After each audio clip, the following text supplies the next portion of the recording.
could be ringing the church bell at this time? Maybe it ain't an ooh, Father. Maybe it's an it. And maybe it's tolling the bell. Oh, there's no such things as ghosts and monsters. Haven't I made that clear to you? Something tore the throats out of Charlie Rousseau's sheep, and that something didn't leave any tracks. Andy Trent here saw a weird glow moving across the marshes last night, and this morning he found 2 of his sheep dead. Their throats torn open. Maybe the same thing that killed Andy's sheep is tolling the bell. I was on my way just now to deliver a special letter at Penrose Manor when a strange light appeared on the road before me, then moved quickly across the marshes and faded into the mist. I turned the cart around and hurried back here. It's not real. First the light, and now the bell. There's a very sound and logical reason for the bell tolling at this time, and I'm going to find out what it is. You can drive me to the church pots. The letter can wait. No hurry. Nothing will harm you if you're with the priest.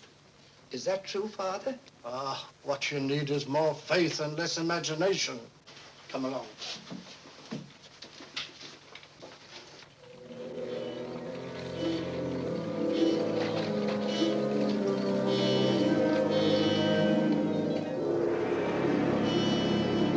I'd better deliver that letter to the manor. I'm sure it's important.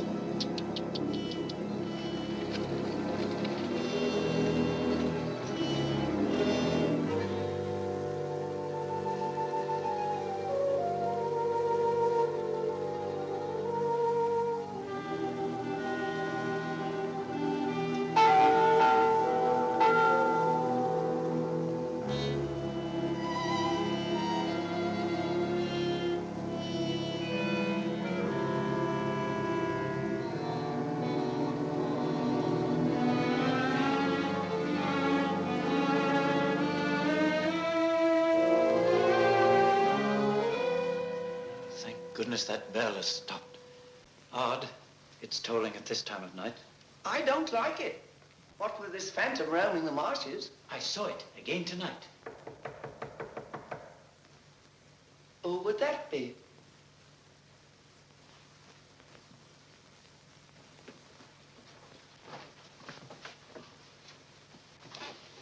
Where's Lord Penrose? He's gone to Quebec. Get him on the phone immediately. What's happened, Father? Lady Penrose, dead, clutching the bell rope, tolling for help. It was dreadful. Her ladyship. Call Sergeant Thompson at the police station. Ask him to come to the church immediately. Come with me, Potts. I'll need you. Yes, Father.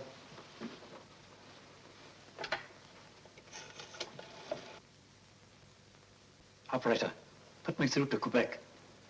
Lord William Penrose. Yes, he's addressing a meeting of the Royal Canadian Occult Society at a Quebec hotel. It's urgent, sir. Page? Yes, sir? Lord Penrose. Lamont Rouge is on the telephone. It's urgent. He's in the gold room. Yes, sir.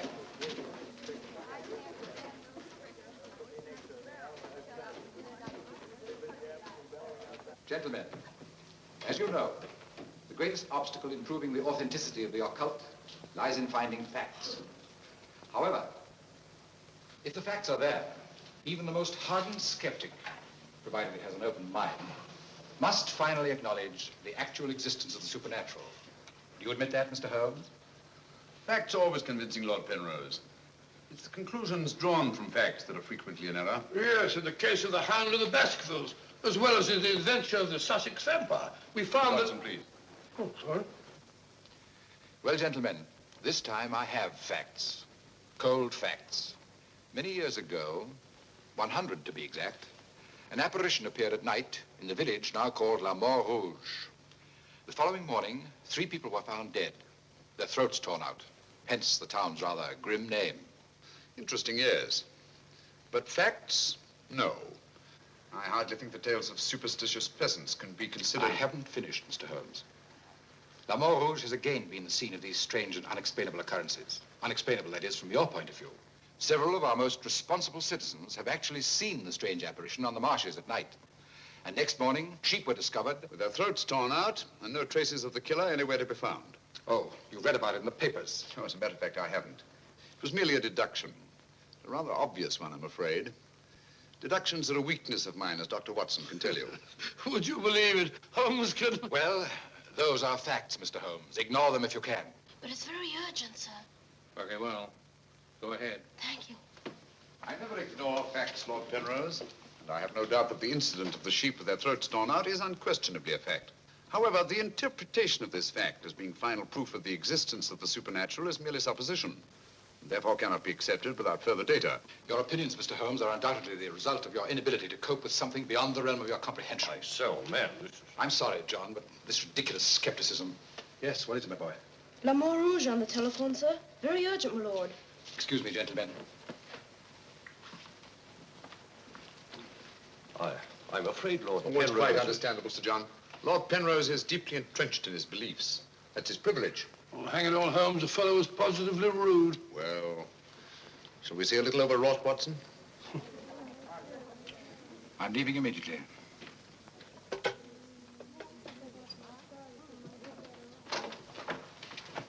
Order my card, Watson. Hurry. Yes, sir?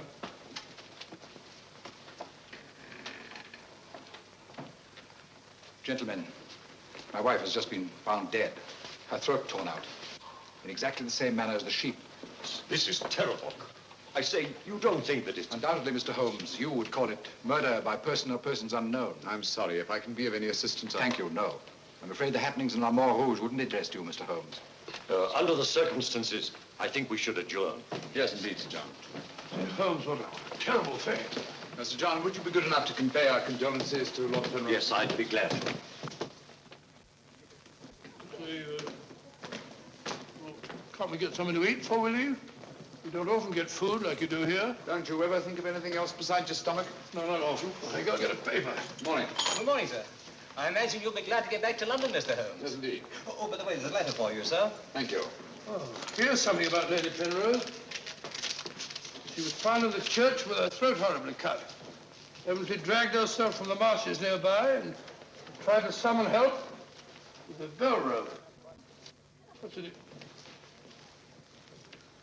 What is it, Holmes? Listen to this, Watson. Huh?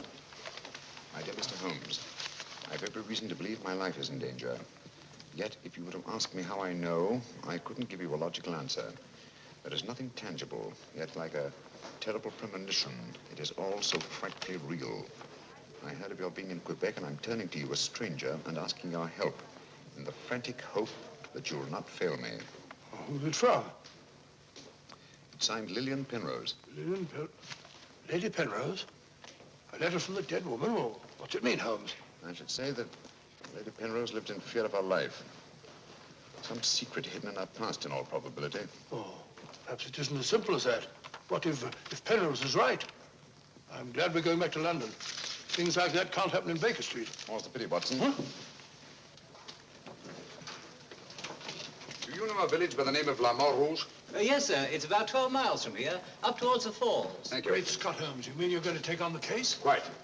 Telephone the airport and cancel our reservations, will you? Certainly, sir. Consider, Watson, the irony, the tragic irony.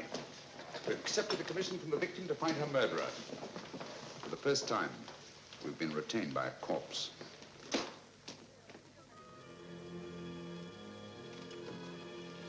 Doesn't seem to be a bell. Never mind, come along. Do you think we should?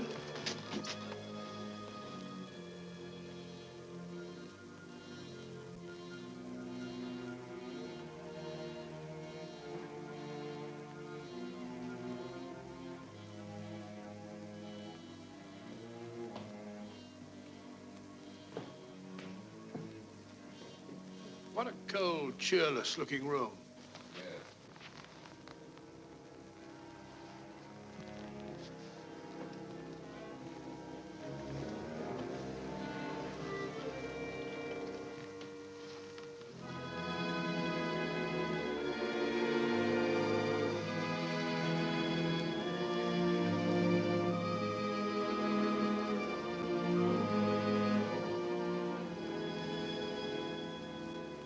What do you want? Who are you? Mr. Sherlock Holmes, I apologize for this intrusion. Would you mind, gentlemen?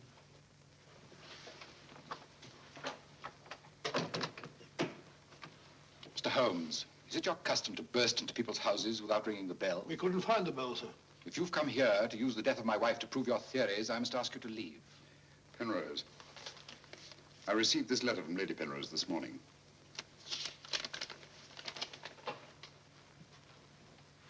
That was devilish awkward.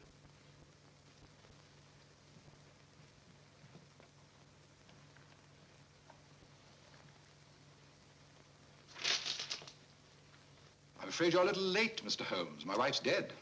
And I've come here to find her murderer. You might have saved yourself the trouble. I'm convinced that the solution of this horrible deed lies in an understanding of psychic phenomena. Although I don't expect you to admit that, Mr. Holmes. I assure you, Penrose, I neither believe nor disbelieve in anything, including psychic phenomena. If I could just see Lady Penrose, it might help dispel much of the mystery that surrounds these happenings in the Montrouge. Drake, why don't you answer the blasted thing? Sergeant Thompson has charge of the case. You'll find him at the police station. And now I must ask you to go and take your assistant with you. You'll excuse me if I don't show you out. Drake! Drake! Drake, where are you? What?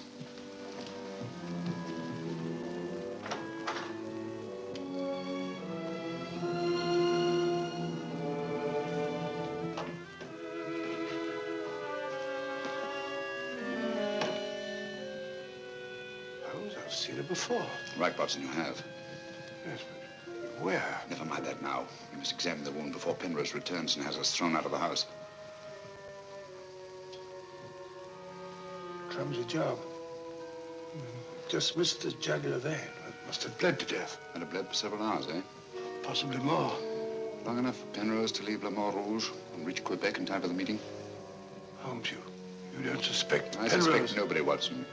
I was just asking a question. I beg your pardon, gentlemen. There is another who desired the death of her ladyship. I saw it last night in the fields, moving in and out of the shadows. You're the butler, aren't you? I was the butler. I've given notice.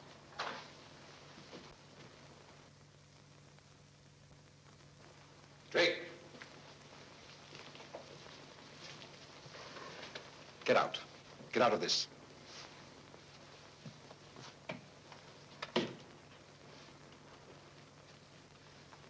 I trust you found what you were looking for. Two things have been made clear to me, Penrose. That your wife was murdered and that she's Lillian Gentry. Lillian Gentry? Will you leave, or must I call the police? That will not be necessary. We're on our way to the police station now. The wounds found on Lady Penrose's throat are identical with those found on the throats of the dead sheep. Now, I'm not a superstitious man, Mr. Holmes, but I don't know of any weapon capable of inflicting such wounds, except an animal's claw. Of course, it could be done by a five-pronged garden weeder. Not that garden weeder, Mr. Holmes, that's mine. I use it to weed the garden at the back of the jail. I'm inclined to agree with the Sergeant, Holmes. A weapon such as that would have severed the jugular vein, and death would have followed immediately. Lady Penrose lived long enough to drag herself to the church and toll the bell in a frantic effort to call for help. Yes, I know all about that. But there must be some logical motive instead of all these goblins and monsters. Sergeant, have you ever heard of Lillian Gentry? No, I can't say that I have, Mr. Holmes. She was a famous actress who came to America some time ago. She appeared for many years in the United States and Canada. Then suddenly she disappeared. Her disappearance was never explained, and she was soon forgotten. But what's the connection between Lillian Gentry's disappearance and the death of Lady Penrose? Lillian Gentry and Lady Penrose are one and the same person. The same person? Precisely. One more question, Sergeant. Do your files show anyone with a prison record living in La Montrouge? No, Mr. Holmes. The only person having any connection with a prison is Emile Journet. He came here 2 years ago with his daughter and bought the hotel. He was a guard at Talon Prison. Thank you, Sergeant. I hear there are a lot of prairie chicken in these parts. I'd like to have a bag of them someday. I think that can be arranged, though. Yes, we can stop over at the farmyard and you can shoot all the chickens you want. That's all very funny, Holmes. Here you are, old fellow. We're going to engage rooms at Monsieur Journet's hotel. Landlord! I say landlord! Place seems deserted. Won't be for long if you bellow like that. Landlord! Oh, sorry, Holmes. Got to try and make summer. Yes, monsieur. My dear, have you got a room for us? Yes, monsieur. Good. Sign here, please. I'll sign for us both. Well, thank you. You seem very young to be in charge here. Yes, monsieur. You are Mademoiselle Journet? Marie's your name, monsieur. My dear, you've been crying. Why? Papa's going away. Oh, come now. Is that such a tragedy? Didn't you cry if your papa were going away, Watson? I don't believe so. This way, monsieur. Bring your bags, please. Yes, of course. Wouldn't I be unhappy if my father went? See my father for years. Father died about 20 years ago in Cheltenham.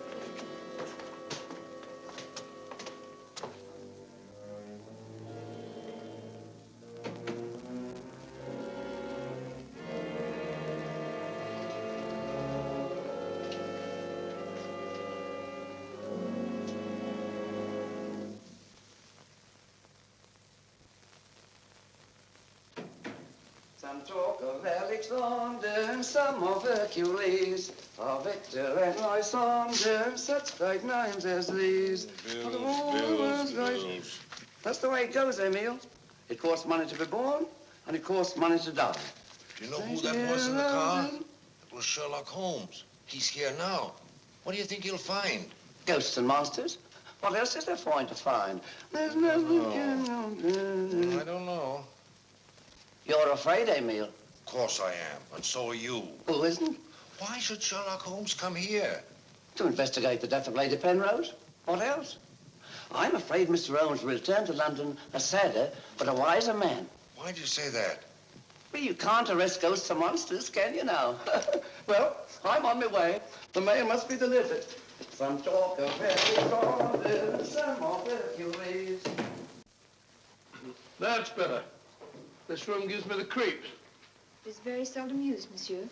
It isn't often that strangers come to Le Mort Rouge, and when they do, they never stay. I can't say that I blame them. Will your father be away for long?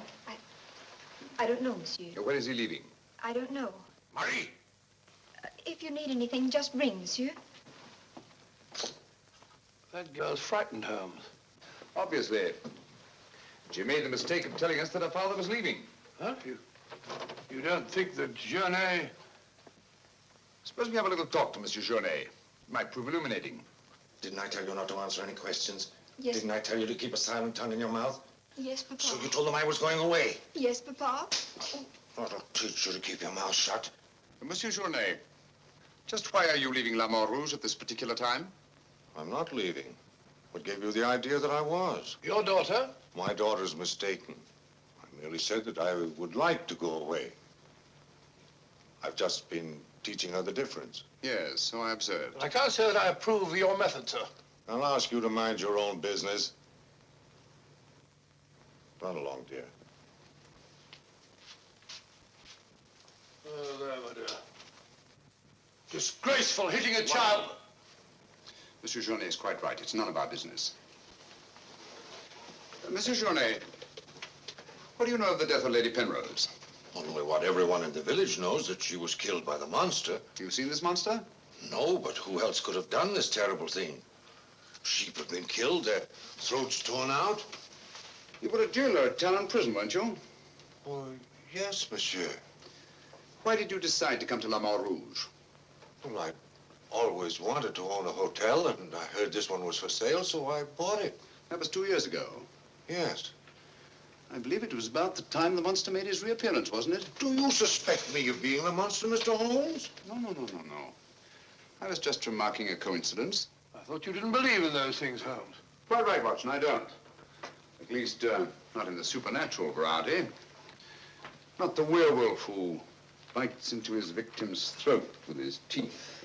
But, a monster who uses for his weapon of death a 5-pronged garden weeder, yes, that's a little more in my line. I don't know what you mean. I mean that this monster's been recreated and used as a screen behind which to commit a horrible crime. Whoever did it felt certain that no suspicion could possibly fall on him. But my unexpected arrival upset his plans. Very possibly he became frightened, decided to run away. You're right, monsieur. I was running away. But not for the reason you think, but in fear of my life. And who would want to kill you? I don't know. It's like some terrible premonition. But it's so real. The very word, it's in Lady Penrose's letter. Yes. That still doesn't explain this garden weeder. I swear to you, I know nothing about its being here. Haven't we better send for that fellow, Sergeant Thompson? No, Watson, that won't be necessary. Monsieur Journet knows as well as we do that you can't run away from yourself. Oh, would you be so good as to return this to Sergeant Thompson, monsieur? I took it away quite by accident.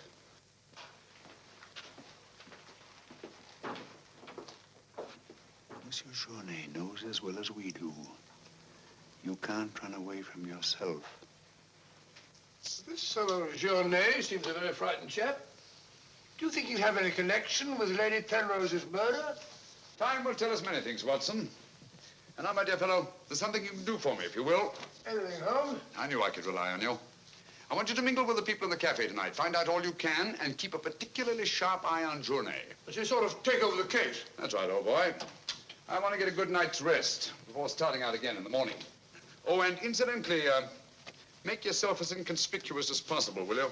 Inconspicuous? You can depend on me.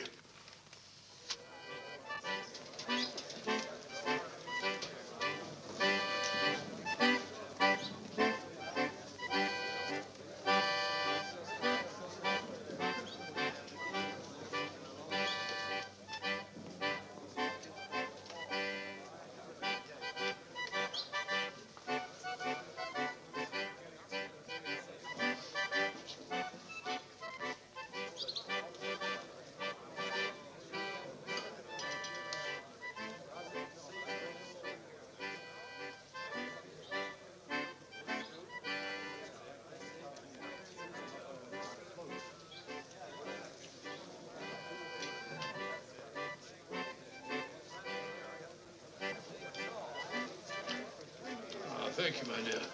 I'm glad to see that the tears are all gone. You feeling better? Thanks to you and Mr. Holmes, Papa's not going away. Not going away? Oh, good.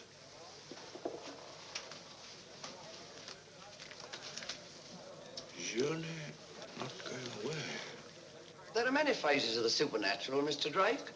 Witchcraft, vampires, werewolves, ghosts, monsters. You'll find them all in the history of crime. So I say to myself, Potts, this is the handiwork of the supernatural. I gather that your name is Potts, that you're interested in the detection of crime. Allow me to introduce myself. My name's Watson, Dr. Watson of 221B Baker Street, London, England. How'd you do, sir? Here's the crime. Bigger and better crime. I deduce, my good man, that you're somewhat drunk. Yeah. Sharp he is. Sharp as a tack. And just as flat-headed. You might also deduce that I'm leaving this place. Getting out. As soon as the bus I'm waiting for hoots its hooter. I believe they say honks its hooter in these parts. Hoots to me, honk to you. Hoot, hoot. My dear fellow, I don't care two hoots whether it's hoot or honk. Oh, that's my bus, gentlemen. I just heard it hoot its hooter distinctly. If you solve this case, let me know. Personally, I'm betting on the monster. You take my advice, Patsy. Get out of this place before they find you with your throat cut.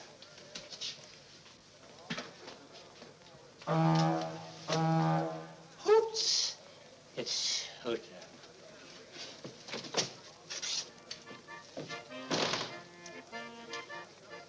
Nervous?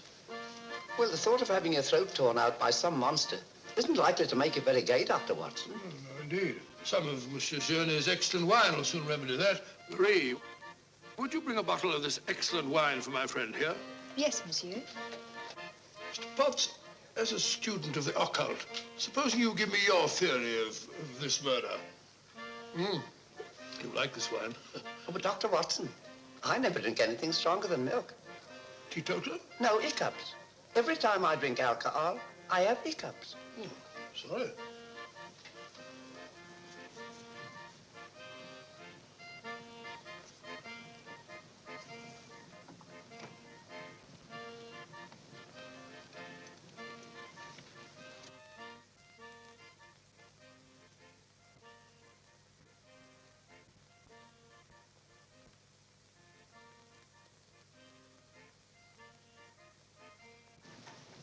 Mr. Holmes.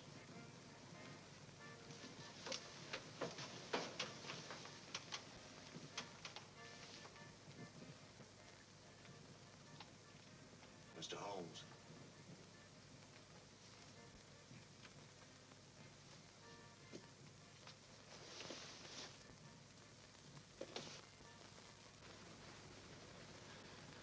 This circle is where the murder actually occurred. Yes, Mr. Holmes. There's a footpath just beyond the church which leads across the marshes. Follow it for half a mile and you'll be there. Thank you, Sergeant. I'm sure I'll find it. Mr. Holmes, I wish you'd let me go with you. It's dangerous on the marshes at night. These swamps, one false step... I'm sorry, Sergeant, but it's important that I go alone. I'll keep close to the path. Well, will Dr. Watson be going with you? No, Sergeant. I asked him to do some research work of his own, and by now he's probably magnificently involved. Good night. Good night, Mr. Holmes. But according to your theory, Dr. Watson, everyone in the village is under suspicion. Pardon me. It's quite all right. Oh, thank you. Murder is a very interesting study, gentlemen.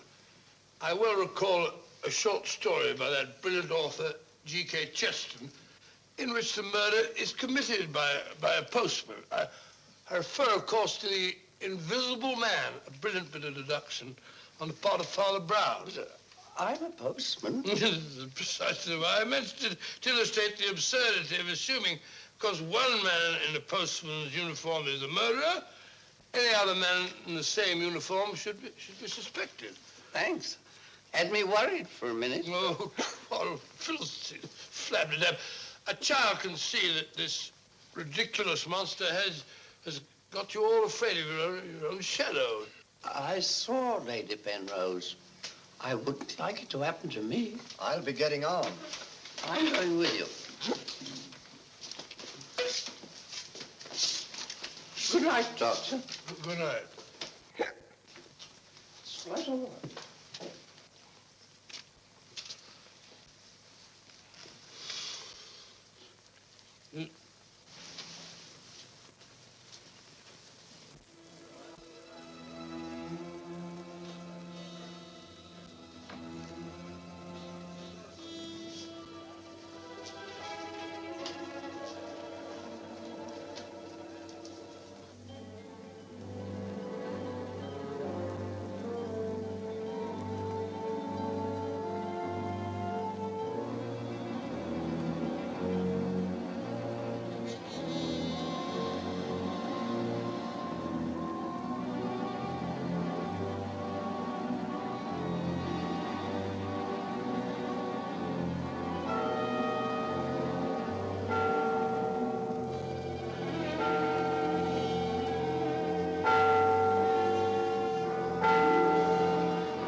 Well, what's so strange about a church bell ringing? It rang the same time last night.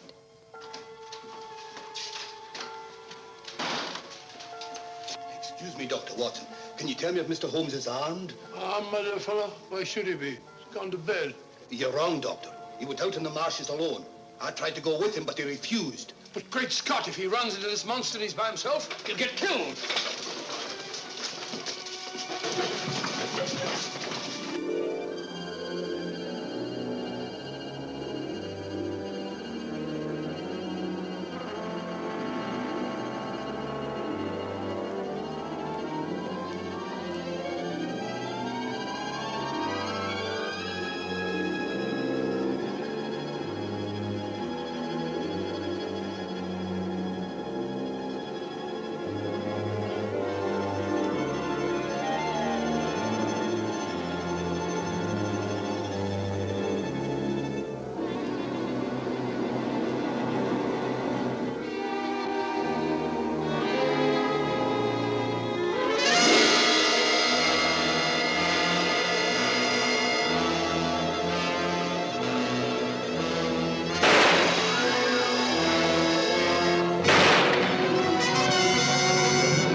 Holmes, are you all right?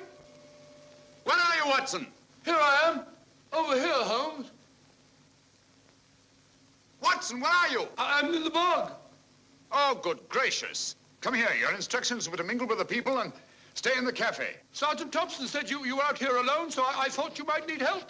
Yes, so you proceeded to fall in the bog, eh? Fall? I was pushed into the blasted thing. Pushed by the most ghastly apparition. Came at me like a roaring furnace, with spitting fire in all directions. Before I could get my revolver, the thing was upon me. The next thing I knew, I was in the bog. Are you all right, Mr. Holmes? I heard shots. Yes, I'm all right, but Dr. Watson here seems to have encountered the monster. He has? Come along, old fella. We'd better get you out of these wet clothes and into a hot tub before you catch a death of cold.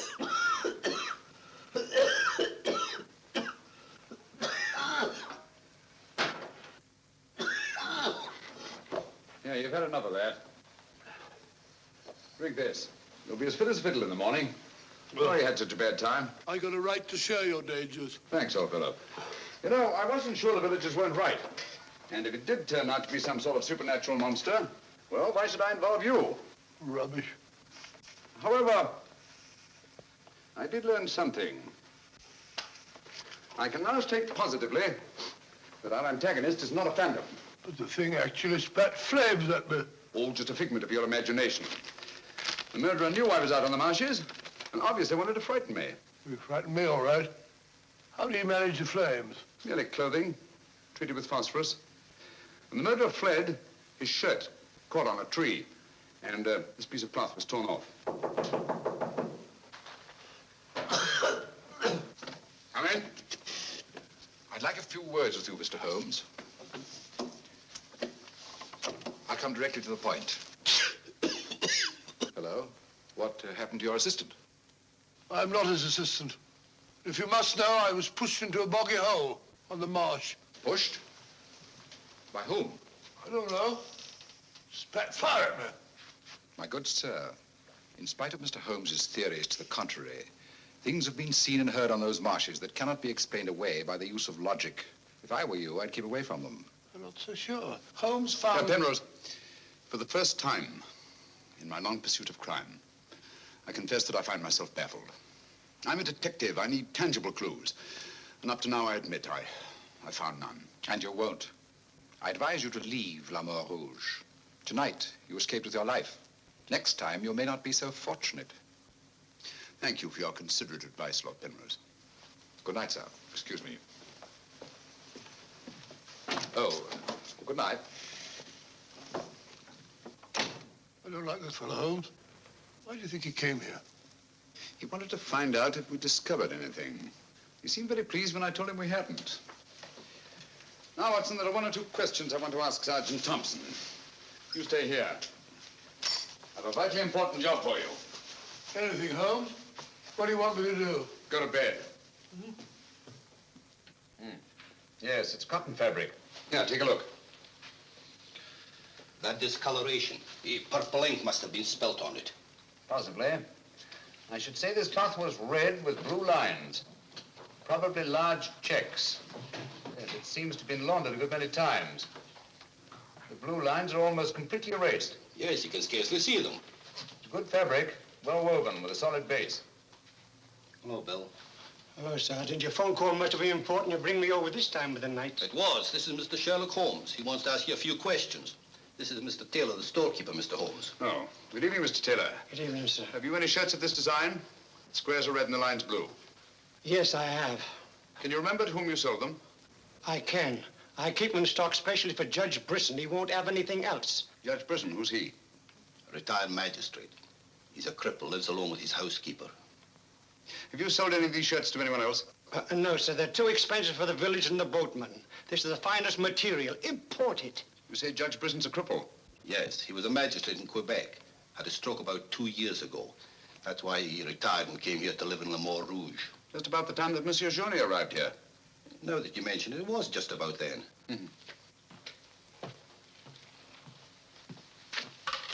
Hello, operator? Give me Judge Brisson's home, will you? Thank you.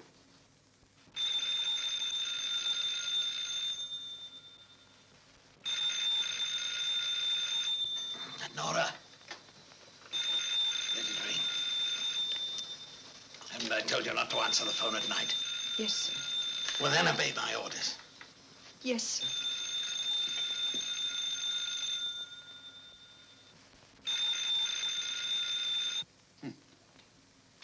No answer. Where'd you live? On the Marsh Road. But I don't advise you to go there after dark, Mr. Holmes. The place is a fortress and guarded by a savage dog. I think Dr. Watson and I will have to pay Judge Brisson a visit in the morning. Good night, gentlemen. Good night, Mr. Holmes.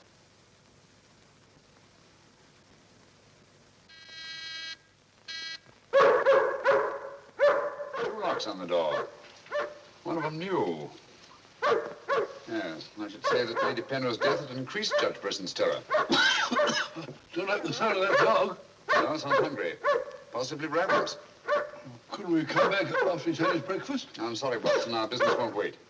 Oh, stop now. Yes, Watson.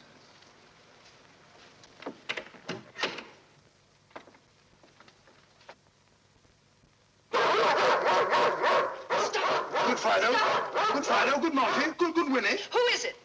Sherlock Holmes and Dr. Watson. I telephoned Judge Brisson we were coming. You can't come in. He's given orders no one is to be admitted. You wouldn't want Judge Brisson's death on your hands, would you? No, sir. And you'd better let us in. I'll probably lose my job for this. Not after we've talked to Judge Brisson. My good woman, you keep an eye on that dog. Oh, don't worry, Watson. You know as well as I do. The dog won't touch you if you're with its master or mistress. Well, you know it and I know it. You're quite sure the dog knows it. Good dog. Happy dog. Nice, Winnie. Good Winnie.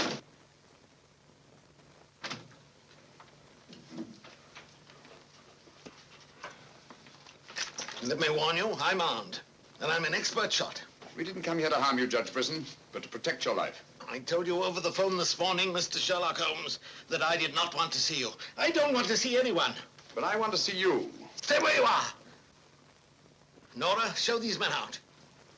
Judge Brisson, if you'll answer a few questions, I may be able to save your life. I have the fullest confidence in my own defenses, and I will not trade them for any theories of Mr. Sherlock Holmes, however plausible you make them sound. Now get out, will you? I'm sorry. Under the circumstances, I'm helpless to prevent your death. Almost certainly by violence. Come along, Watson.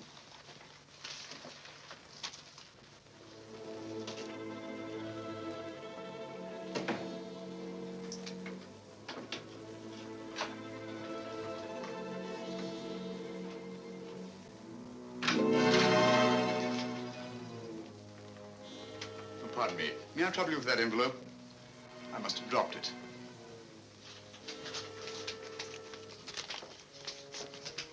Thank you. You're a very clever man, Mr. Holmes. A crude device, Judge Brisson, but it's confirmed my suspicions that you're not the cripple you pretend to be. I'm sorry. But I'm frightened of everything and everybody. Why don't you sit down? You want to get shot, Holmes? Come in, Watson, and close the door. Sit down, old fellow. Judge Brisson has decided not to shoot us. Oh, very kind of him.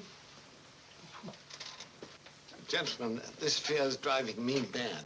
It's quite understandable. The whole village seems to be consumed with fear. But in your case, judging from your vicious dog, those barred windows, and that hunting rifle, it's not fear of the supernatural.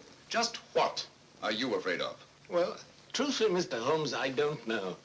And yet I feel its very presence. At times, I feel I can almost reach out and touch it. When I first came to La Mort Rouge, I had a slight attack. It affected my legs, but, well, I've recovered. And you've continued the deception, using the wheelchair as an excuse for not going about the village. Well, you see, people would be more inclined to accept my hermit-like existence. Yes, naturally. Tell me, Judge Brisson, had you ever heard of Monsieur Journet before you arrived at La Mort Rouge? No, I hadn't. How many of these shirts has your housekeeper purchased for you? Oh, 4 or 5. I'm not positive. You still have them? Well, 1 or 2 became badly worn, and I told my housekeeper to give them to a man who was doing some work for me at that time. Can you describe him? No, I'm afraid I can't. That was about a year ago, you see, and, well, I didn't pay much attention to him. He worked in the garden. Could your housekeeper remember him? No, that was a different housekeeper then. She went to the United States. Try to remember, Judge Brisson. Your life may depend on it. I do remember one thing. He had a very slight limp. I used to watch him from that window as he walked across the lawn. Splendid.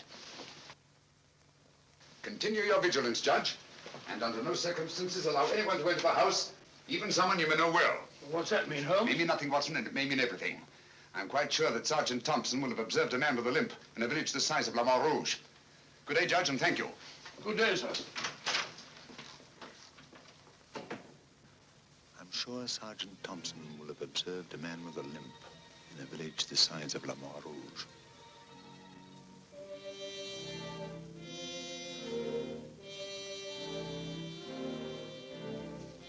This is what's left of the Delaport Hotel, Mr. Holmes. Dana sleeps here when he's in La Rouge. Spooky old place. The villagers call it the ghost house. It's been deserted for years.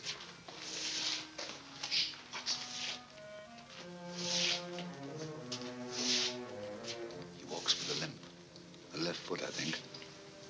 To the trained ear, Sergeant, footsteps have a characteristic rhythm as identifiable as fingerprints.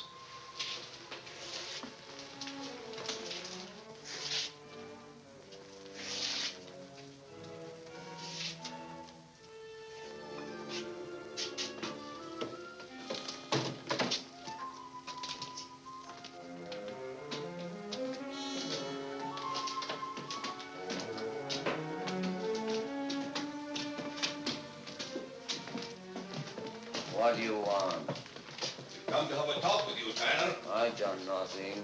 Then you won't mind answering a few questions. What do you want to know? Tell me, Tanner, where were you 2 nights ago? Down the river. And last night? I just got back tonight. You're lying. You can't frighten me. But now I got a job to do. Quite evident that you haven't been on the river within the last 48 hours. Are you trying to make me out the murderer of Lady Penrose? How do you know she was murdered? I'll tell you how you know she was murdered. Because you murdered her. Holmes, look! In there! The monster! That's right, Watson. One of Brisson's shirts, which Tanner here treated with phosphorus. Take him, Sergeant. I'll give you all the evidence later. Look out!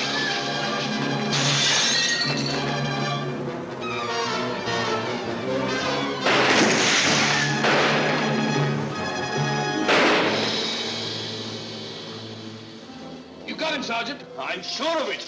Come on.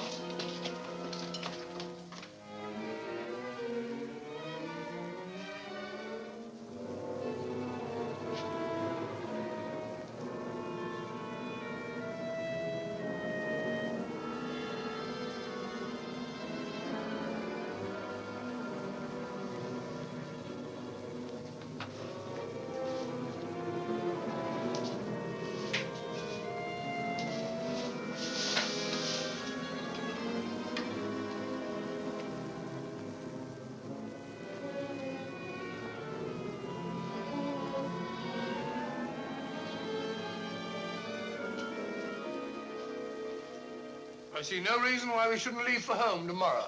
So much for tomorrow. But for tonight, what do you make of this, Watson? I found it in Tanner's room. Just a photograph? That's right, old boy, just a photograph. You notice anything else about it? Part of it's missing. Bravo, Watson. Now, if we can find the missing half, notice the discoloration of the torn edge, faded signature. The upper half was torn off sometime within the last year, I should say. Why all this fuss about an old photograph? Watson, have you ever stopped to think that the science of detection is very much like stringing a handful of beads? I can't say I have. Well, it is. And in this particular case, you might say that I have 5 beads.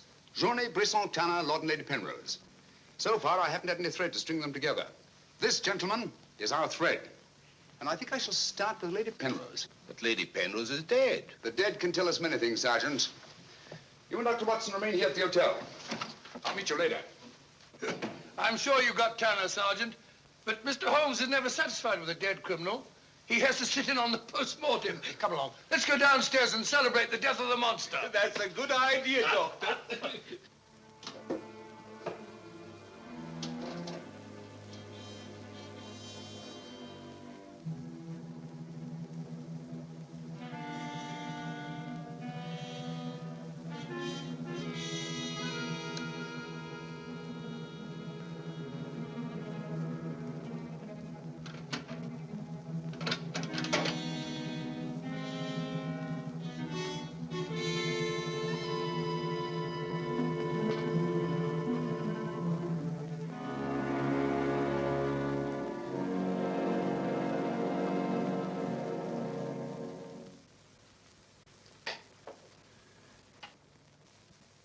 So the great Sherlock Holmes becomes a common thief.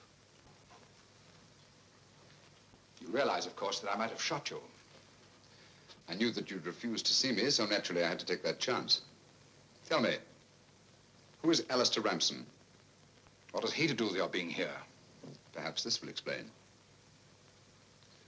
Found the lower half in a room occupied by a boatman named Tanner. The upper half was in Lady Penrose's safety box. Alistair Ramson murdered a fellow actor in my wife's company.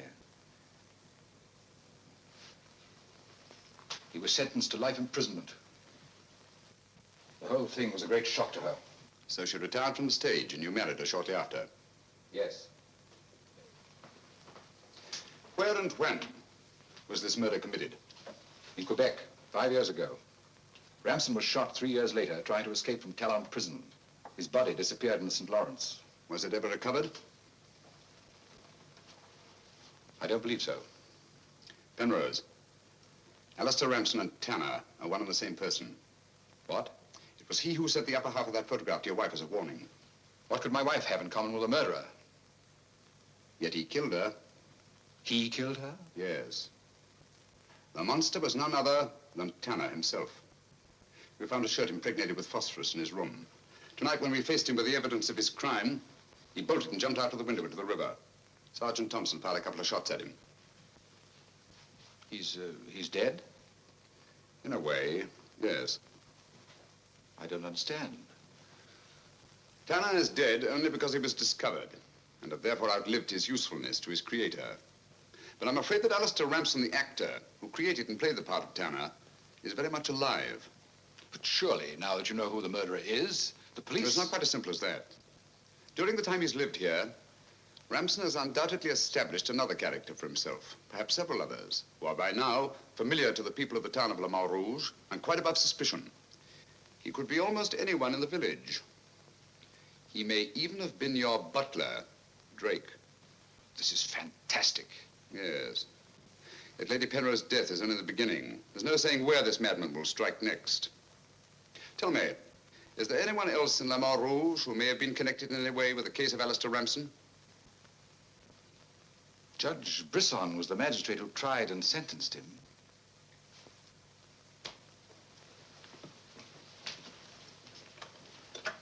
Operator?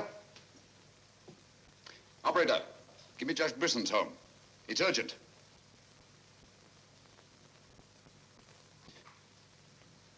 Judge Brisson, this is Sherlock Holmes. Oh, yes, Mr. Holmes. Oh, I'm quite all right, thank you. I've chained up the dog, as you asked. As I asked? I haven't telephoned you before. Somebody's obviously imitated my voice in order to gain access to the house. Well, certainly, Mr. Holmes. I'll lock all the doors and await your arrival. Yes.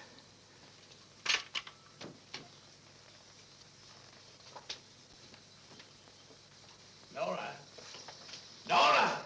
If I can be of any assistance, Mr. Holmes... Thank you, but I'm afraid... You think Judge Brisson's life's in danger? I only hope I'm in time to prevent a second murder.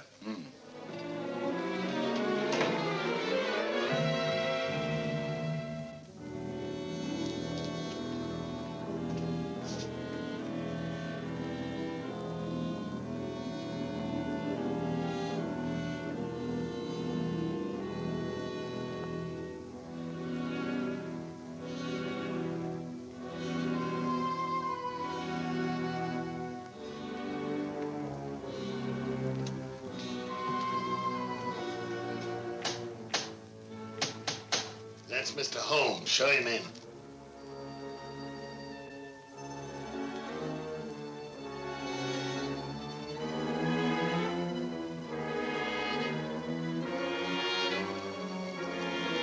Hurry up, hurry up.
You know who it was? I don't know. I don't know.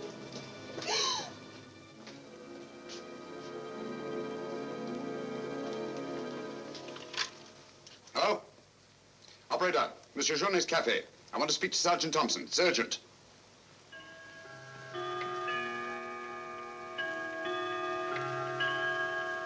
Sergeant Thompson, this is Sherlock Holmes. I'm at Judge Brisson's. He's been murdered.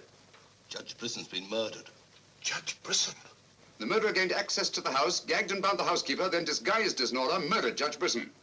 I'm returning to the old Delaporte Hotel on the chance that he'll go there to change his clothes and assume another disguise. Ask Dr. Watson to meet me there as quickly as he can, will you?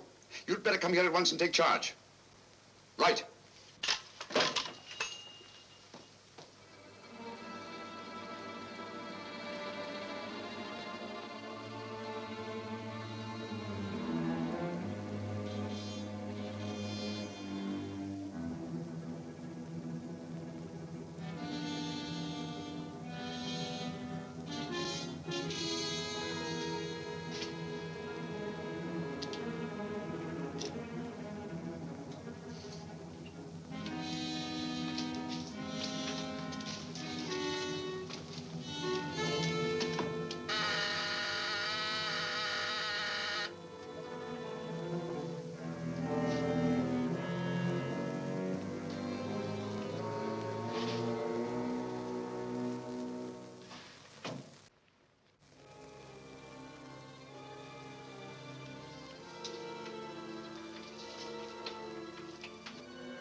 Throw your revolver on the floor in front of you and raise your hand, Sherlock Holmes.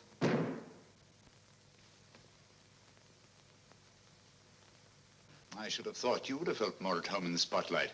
I see you finally identified me. Jack Tanner and Nora, the housekeeper, were brilliant. You should really take a bow. It's too bad you appeared on the scene when you did, and I had to ring down the curtain on the monster. Your recreation of the monster of La Mort Rouge as a means of murder must have given you great satisfaction. Why did you kill Lady Penrose? I see no reason why I shouldn't tell you. I couldn't bear the thought of another man possessing her. And Judge Brisson? During the trial, I grew to hate him. And when he sentenced me to prison, I vowed that someday I would escape and kill him. I see. Obviously, you planned still another murder. Otherwise, you'd have returned to the safety of your first disguise and defied me to find you. You're right. I am. There were 3 people in my life who had no right to live. 2 have already died. The 3rd remains. Tonight, I shall kill him. Mr. Holmes, I've always had the greatest admiration for your talents. Thank you. Your performance in this case has also been brilliant. So brilliant that I'm afraid I'm going to have to ring down the curtain on it a bit prematurely. Mr. Ramson, we are artists in our fashion, not creatures skulking in alleys. If our positions were reversed, I shouldn't think of sending you to your death, lacking a few stray pieces of the puzzle. What do you want to know? The name of the 3rd person. I have no objection. If there is a hereafter, which I doubt, you and he will meet very soon, Mr. Holmes. The name of the 3rd person is...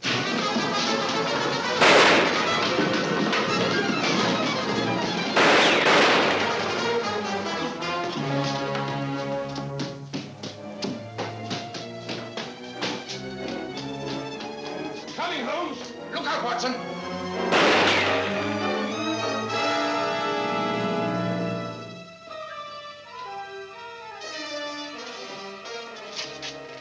All right, Watson. Where is he, Holmes? He's gone. Thank heavens you're safe. Thank heaven you came and you did. is, Watson. Look out.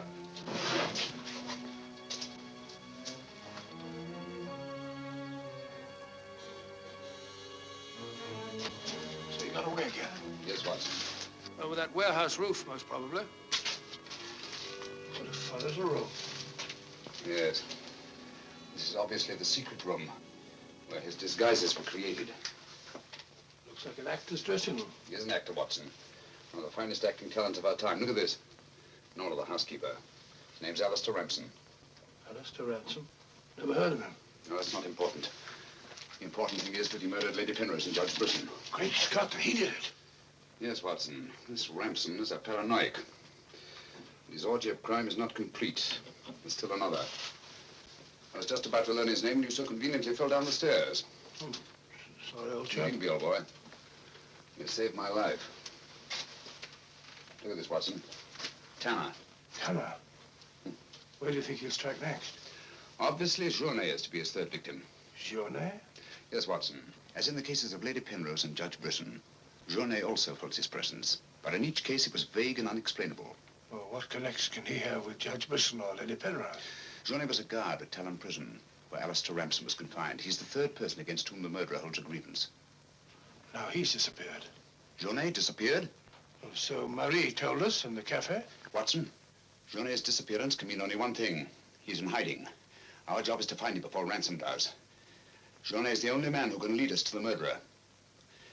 We'd better have a talk with little Marie. Raise your voice and sing along, sing till the echo ring. Don't ever let a single soul worry about anything.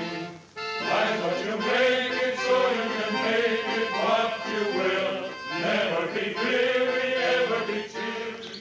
Hello, Potts. Have you seen Marie? No. Have you seen her? No, can't say I have.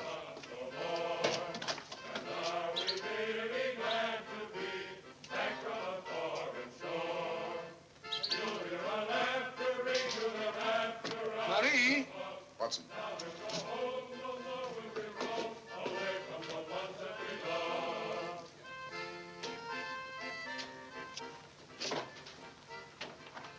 What is it, Holmes? I'm afraid we're too late.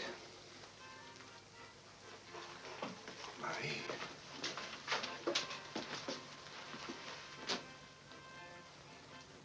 Don't touch anything, Watson. Murdered in exactly the same way as Judge Brisson and Lady Penrose. Poor innocent little child. I should have prevented this. Nonsense, my dear chap. You did everything possible. How on earth could you have prevented it? The child's death is a tragedy, of course. I see exactly what happened. She was standing here by the desk, and the murderer came in by that door. He came in through that door, but Marie was not in the room. She alone, of all people in the cafe, saw Ramson enter this office. It was someone she knew well. Someone who might have a message from her father. So she followed him here. And when she refused to tell him where her father had gone, he killed her. Ramson already knew that Journey had disappeared, but he didn't know where. When he questioned her, she became suspicious, and it was then that he killed her. Telephone Sergeant Thompson, will you? Here's the Judge Brisson's. Ask him to come here at once. And see that no one leaves the cafe until he gets here. The murderer may be among them.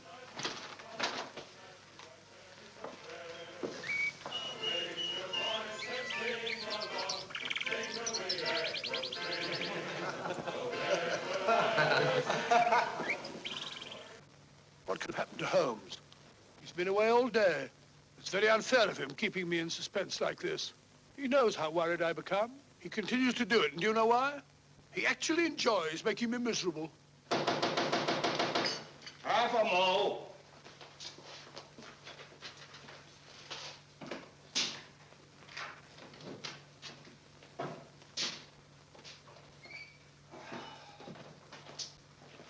No good, Watson. It won't work. What won't work? I've been to every place where Journey could possibly be in hiding. That's where you've been all day. Yes, Watson, and I must admit that I'm completely baffled.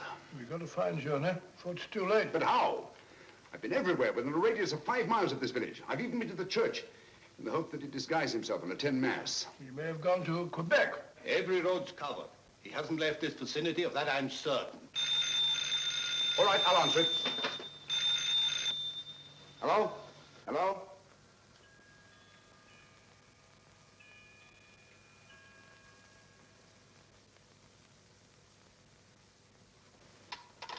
Who was it, Holmes?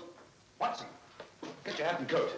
You're very rude, Holmes. You leave me all day long with that very dull inspector. I ask you a perfect right question, and all you say is, Watson, get your hat and coat. We're going to find Journey. Sergeant, you wait here till I call. Watson, do this. Watson, do that. Watson, get your hat and coat. Watson, speak up. Watson, come here. Brisson's house. Watson, this, Watson. It's my opinion that Judge Brisson's house is the last place that you'll find Journey. Put yourself in Journey's position, Watson. Where's the most likely place that Ramson would look for you? Certainly not in the very house in which he's just killed one of his victims.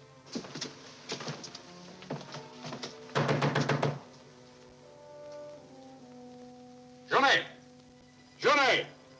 It's Sherlock Holmes and Dr. Watson. We're here to help you. I don't like the look of it, Holmes.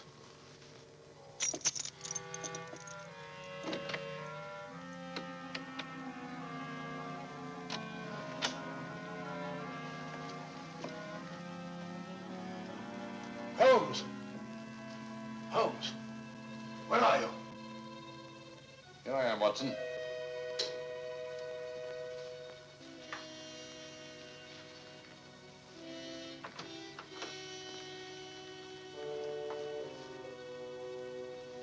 Journey! What do you want? We've come to help you. How did you know I was here? When you called your hotel just now, I answered the telephone. The chimes of Brisson's clock here merely confirmed what I already knew. You must return with me to the cafe at once. I'm not leaving this house. The murderer's waiting out there in the marshes to kill me the moment I leave here. Naturally, but first he must have the opportunity. If you return to the cafe, he'll have that opportunity. It's the only way we have to apprehend the murderer. What if I refuse? Journey, what I have to say to you is not going to be easy. Marie... What? Murdered. Now you know why you must return. This fiend must be brought to justice. Justice? This monster kills my poor innocent child, and you talk of bringing him to justice. Will that compensate me for the death of Marie? If it's the last thing I do, I'll kill him with my own hands. Can't take the law into your own hands. Once you've returned to the hotel, he'll make an attempt on your life. Then we'll get him. How will we know who he is? We already know. It's his disguise that we haven't penetrated. Who is he? Alistair Ramson. Recognize the name? He attempted to escape from Talon prison when I was a guard there. Journey, if you don't want to remain in hiding for the rest of your life, you must return to the hotel and help me to put an end to this monster for all time. Come. Let's go. Good. Put an end to him. How are you going to do that, Holmes? I'll tell you both about it on the way to the hotel. So you're really leaving, Doctor? Yes, Sergeant. Gentlemen, Mr. Sherlock Holmes and I are leaving immediately for London. It's extremely regrettable that the murderer has escaped us, but all our cases cannot be crowned with success. I'm extremely sorry, gentlemen. Have you no idea where this fiend has gone? Mr. Holmes is of the opinion that he's escaped across the border to the United States. It may be years before we can trace him, if ever. Oh, Jenny, just a minute. Our bill, please. Bill? Yes, Mr. Sherlock Holmes and I are leaving immediately. Oh, I'm sorry, Dr. Watson. I'm just on my way to the church to offer a prayer for Marie. I'll forward your bill to you. Yes, of course, my dear fellow. I understand. We'll leave our address at the desk. Goodbye, Mr. Potts. It's been a great pleasure knowing a man of your intelligence. Thank you, Dr. Watson. It has been most stimulating talking to one of your vast experience. Oh, thank you. Let's hope that we shall meet again someday and continue our little chats on crime. It would be most exciting. Oh, by the way, Mr. Holmes would like to see you for a minute in his room. Yes. I'll show you where it is. It's the second room on the right up there. Thanks. Emile, it's me, Potts. Do you mind if I walk part of the way with you? It's a bit frightening out here. It's these marshes. This is almost the very spot where Lady Penrose was attacked. 3 deaths in 3 days. It's a pity Marie had to be killed. She was such a sweet child. 3 deaths in 3 days. And still one more to be accounted for.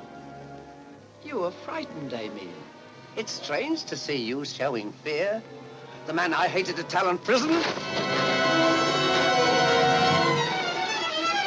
Ransom!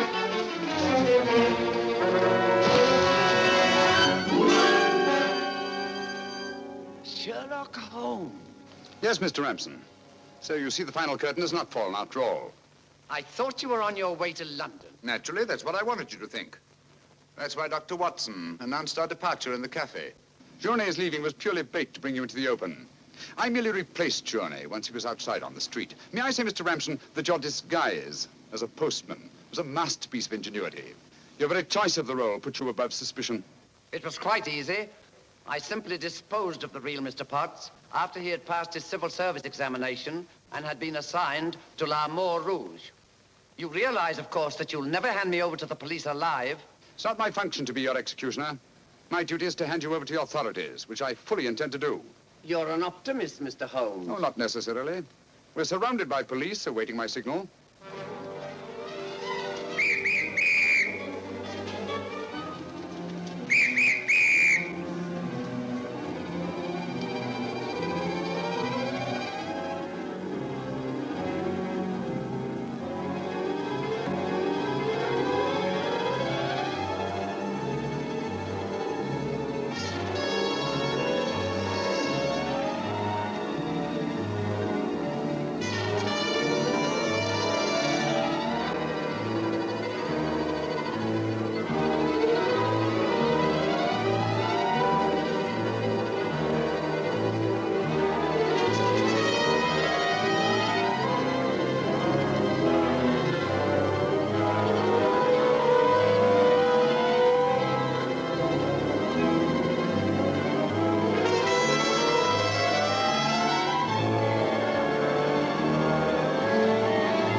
I've killed him.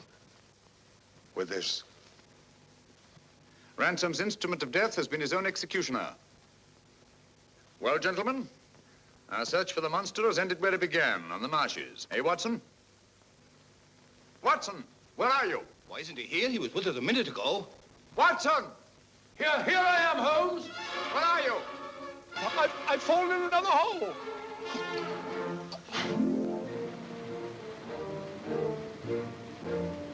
I should like to have seen a bit more of Canada before we sailed, Holmes. So should I, Watson. Canada.